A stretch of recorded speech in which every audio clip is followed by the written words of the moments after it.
اگر آپ آج زیادہ تر امریکیوں سے پوچھیں کہ خدا تعالیٰ کون ہے تو آپ کو کئی لوگوں سے جواب نہیں ملے گا۔ کچھ کیونکہ اگرچہ وہ خدا تعالیٰ پر یقین رکھتے ہیں لیکن وہ وضاحت دینے کے قابل نہیں ہے، جائز وجہ۔ لیکن بہت سے لوگوں کے لیے کیا خدا تعالیٰ جیسی کوئی چیز ہے بھی یا نہیں؟ کوئی بھی خدا؟ کیا خدا تعالیٰ کا وجود بھی ہے؟ لیکن ہمیشہ ایسا نہیں رہا، اور میں خدا تعالیٰ کے بارے میں بات کرنے کے لیے اس وقت اور اب کے درمیان بات کرنے کے لیے بہترین شخص ہوں۔ کیوں؟ کیونکہ انہوں نے مجھے بہت سے پیغامات دیے ہیں دینے کے لیے۔ جانتے انہوں نے مجھے کیا پکارا؟ میرے رسول۔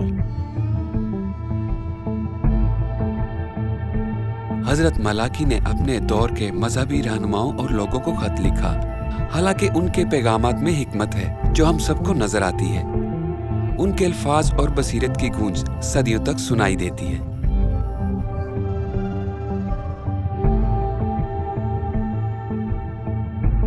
کتاب مقدس کی آخری کتاب ملاکی، یہ میری ہے۔ جناب مسیح کی پیدائش سے تقریباً 430 برس قبل، یقیناً میں اس وقت یہ نہیں جانتا تھا، میں یقینی طور پر نہیں جانتا تھا کہ یہ لکھنے کے بعد خدا تعالیٰ مکمل خاموش ہو جائیں گے۔